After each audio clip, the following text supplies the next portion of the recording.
मैंने अपनी राय पहले भी ज़ाहिर की है और मैं उस पर आज भी कायम हूँ कि इस्लाम शांति का धर्म नहीं है।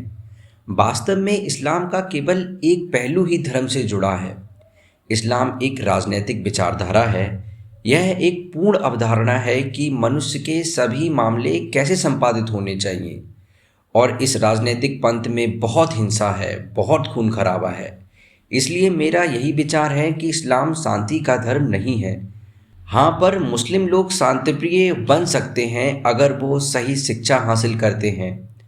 अगर मुस्लिम खुलकर स्पष्ट रूप से कुरान के उस भाग को रिजेक्ट करते हैं जो हिंसा का आदेश देता है, अगर वो खुलकर स्पष्ट रूप से मोहम्मद की हिंसक विरासत को रिजेक्ट करते हैं और उसके पद चिन्हों पर चलने से मना कर देते हैं, तो इस अर्थ में मुस्लिम लोग भी शांतिप्रिय बन सकते हैं।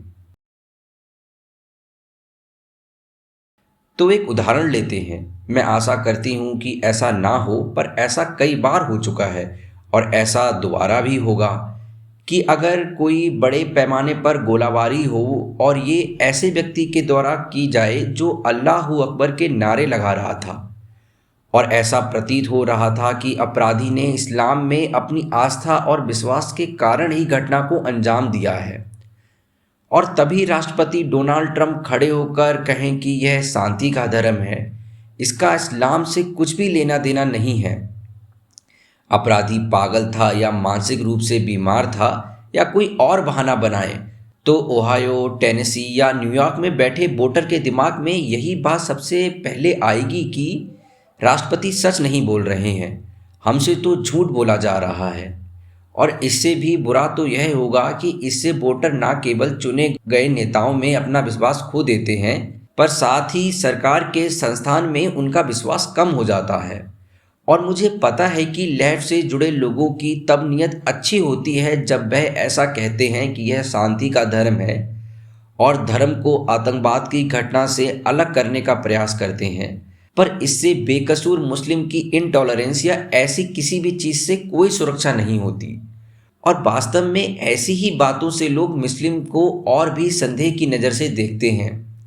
कैसे भी देख लें, इससे तो और नुकसान ही होता है। तो जब राष्ट्रपति ओबामा को पत्रकार और एड वर्कर्स के सर काटने के सवाल पर कन्फ्रंट किया गया और उन्होंने यूएन के अंतर्राष्ट्रीय मंच पर जाकर कहा कि इन घटनाओं का इस्लाम से कुछ भी लेना देना नहीं है, तो इसका इफ़ेक्ट यह नहीं हुआ कि इसके बाद मुस्लिम लोग और अधिक सुरक्षित महसूस करने लग गए, पर इसका प्रभाव यह हुआ कि लोग न केवल उनका और अमेरिकी सरकार का अविश्वास करने लग गए, पर वो और अधिक मुस्लिम विरोधी हो गए।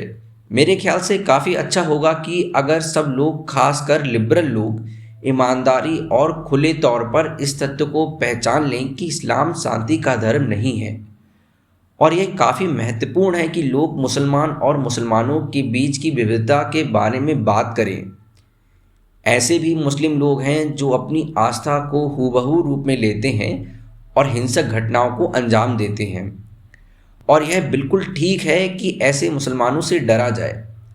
वहीं दूसरी ओर ऐसे लाखों करोड़ों मुस्लिम हैं जो अपनी आस्था का प्रयोग हिंसा के माध्यम के रूप में नहीं करते हैं।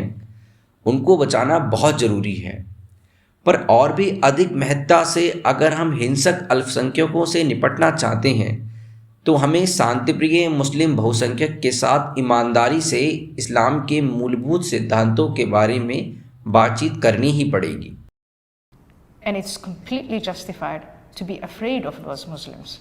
On the other hand, there are millions and millions of Muslims who do not use their faith or use their faith as a means of violence, and it's extremely important to protect them.